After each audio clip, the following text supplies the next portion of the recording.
তোমাদেরকে একেবারে যৎ সামান্য কিঞ্চিত জ্ঞান দিয়ে আমি তৈরি করেছি, তোমাদের এই লিমিটেড জ্ঞান দিয়ে রুহু বানানো যাবে। ইউনাইটেড স্টেটস অফ আমেরিকা একজন মেডিকেল সায়েন্টিস্ট এই চ্যালেঞ্জ গ্রহণ করলো। সে চ্যালেঞ্জ গ্রহণ করে বলল, আমি রুহু বের করে ছাড়বো। কি বের করব? রুহু। আমেরিকার ওই মেডিকেল সায়েন্টিস্ট সে চ্যালেঞ্জ করে বলল, আমি রুহু বানাবো। কি বানাবো? উত্তর দিতে হবে কিন্তু। কি বানাবো? রুহু বানাবো। কেমন করে রুহু বের হয় এটা আবিষ্কার করে আমি নোবেল প্রাইজ জিতবো, নোবেল লরেট হব। 7 বছর সে গবেষণা করলো মুমূর্ষু রোগীদের নিয়ে। মুমূর্ষু রোগী নিয়ে বসে থাকে, কখন রুহুটা বের হবে, রুহু ধরার জন্য বসে থাকে। কিন্তু 7 বছরে হাজার হাজার মুমূর্ষু রোগীর দেহ থেকে রুহু উড়াল দিছে, কিন্তু রুহু ধরতে পারে নাই। সুবহানাল্লাহ কইবেন না? আচ্ছা, এইবার তার মাথায় একটা চিন্তা আসলো, না এই পন্থায় হাঁটলে তো হবে না, আমি একটা কাজ করি, বুলেট প্রুফের গ্লাস দিয়ে একটা ছোট্ট গ্লাসের রুম বানাই, ওই গ্লাসের ভেতরে মুমূর্ষু রোগী ঢুকায় দিব। বুলেট প্রুফ চিনেন তো? মানে গুলি মারলেও গুলি ঢুকবে না। আমাদের মাননীয় প্রধানমন্ত্রী, রাষ্ট্রপতি মহোদয়, ওনারা যে গাড়িগুলো চালায় এগুলো কিন্তু বুলেট প্রুফ, জানেন?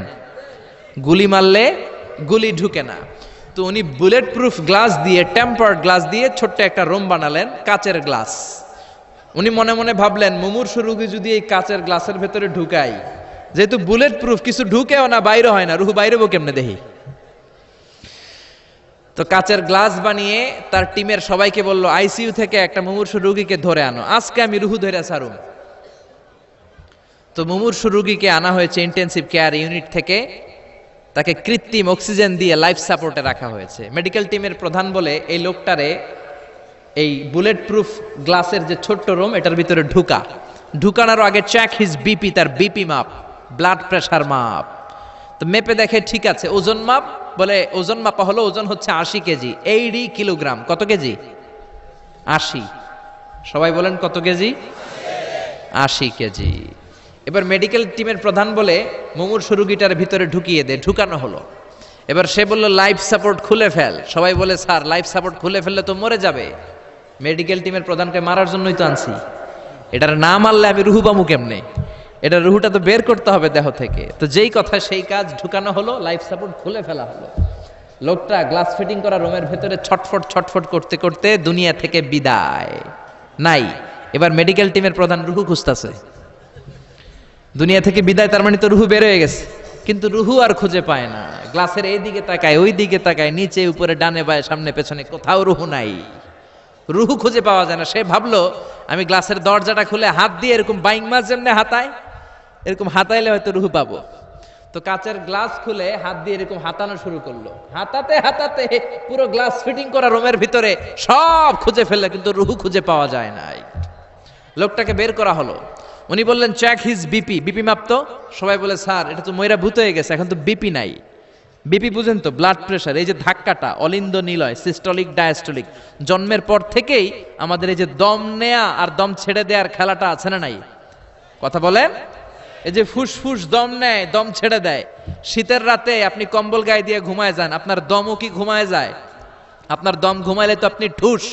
আয় রে মানুষ রঙিন ফানুষ, দম ফুরাইলে তবু তো ভাই কারোরই নাই একটুখানি। আয় রে মানুষ রঙিন ফানুষ, রঙিন ফানুষ, আয় রে মানুষ। পড়েন আল্লাহু আকবার। এবার মেডিকেল টিমের প্রধান বলে, চেক হিজ বিপি, বিপি মাপ। সবাই বলে বিপি নাই, কিন্তু ওজন আছে না নাই? মরার পরেও তো একটা লাশের ওজন থাকে কি থাকে না? এবার মেডিকেল টিমের প্রধান বলে, চেক হিজ ওয়েট, ওজন মাপ। এবার ওজন স্কেলে শোয়ানোর পরে দেখা গেল লোকটা মরার আগে ছিল 80, এখন হয়ে গেছে 78 কেজি। কয় কেজি? মরার আগে লোকটা ছিল কয় কেজি? মরার পরে ওজন দেওয়ার পরে ওজন হয়ে গেছে কয় কেজি? কমছে কয় কেজি? মেডিকেল টিমের প্রধান কয়, আমি পাইছি। সবাই কয়, কি পাইছেন? মেডিকেল টিমের প্রধান কয়, ওইডা। সবাই কয়, কোনডা? কয়, রুহু। কেমনে পাইলেন? কয়, মরার আগে ছিল 80 কেজি, মরার পরে 78 কেজি, কমছে 2 কেজি। তার মানে যেটা উড়াল দিছে ওইটাই 2 কেজি। পাইছে ঘোড়ার ডিম। কিন্তু বিজ্ঞানীদের নিয়ম হচ্ছে, আপনি একটা রেজাল্ট দিয়েই ফাইনাল জাজমেন্ট দিতে পারবেন না, আপনার আরো কিছু নমুনা সংগ্রহ করতে হবে। সে বলল, আরেকটা রোগীকে আইসিইউ থেকে নিয়ে আয়, ওজন মাপ, বিপি মাপ। বিপি ওকে, ওজন কত? 70 কেজি। দ্বিতীয় যে লোকটাকে আনা হলো তার ওজন 70 কেজি। চিল্লায় বলেন, কয় কেজি? 70। এবার গ্লাসের ভিতরে ঢুকানোর পরে অক্সিজেনের মাস্কটা খুলে ফেলা হলো। এই লোকটা অক্সিজেনের অভাবে ছটফট করতে মরে গেল।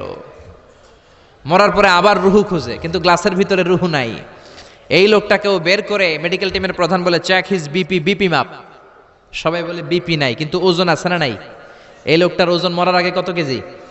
70। এবার ওজন দিয়া দেখে এই মৃত লোকটার ওজন হয়ে গেছে 71 কেজি। কয় কেজি? আগেরটা তো কম ছিল, মিলানো গেছে। এবার যাবি কই? হ্যাঁ, আগেরটা 2 কেজি কমেছে। মনে মনে চিন্তা ছিল, রুহু যেটা ছিল উড়াল দিয়েছে, রুহু নাই, 2 কেজি কমেছে। এবার ছিল 70 কেজি, মরার পরে আরো বেড়ে গেছে 1 কেজি। এবার যাবে কই? আল্লাহ বলে কিয়ামত পর্যন্ত বিপি মাপতে পারবা, কিয়ামত পর্যন্ত বুলেট প্রুফের গ্লাসের ভিতরে লাশ ঢুকাতে পারবা, বের করতে পারবা, কিন্তু রুহু খুঁজে বের করতে পারবা না। ঠিক কি না? ইয়াসআলুনাকা আনির রূহি কুলির রূহু মিন আমরি রাব্বি ওয়া মা উতীতুম মিনাল ইলমি ইল্লা কালিলা। নবী লোকেরা আপনার রুহের ব্যাপারে জিজ্ঞেস করে, আপনি সোজা সাপটা লোকদেরকে বলে দেন, রুহু হলো আমার আল্লাহর আদেশ মাত্র। আল্লাহর আদেশে দেহে ঢুকে, আল্লাহর আদেশে বের হয়। পৃথিবীর কোনো মানুষ রুহু খুঁজে বের করতে পারবে না। সে বের করতে পারে নাই, কারণ মানুষ মরে গেলে এক একজনের দেহের অবস্থা এক এক রকম। কারো হাতটা টাইট হয়ে যায়, খিচুনি দিয়ে দেহের সবকিছু জমাট বেঁধে যায়, ওজন কিছু বেড়ে যায়। আবার কারো দেহটা ফেসফেসে হয়ে যায়, দেহের পেটের ভেতরে যত গ্যাস ছিল এগুলো বের হয়ে দেহটা পাতলা হয়ে যায়। পাতলা হোক আর ভারী হোক, ওইটা মেজারমেন্ট করে রুহু খুঁজে বের করা যায় না। চিল্লায় বলেন ঠিক কিনা?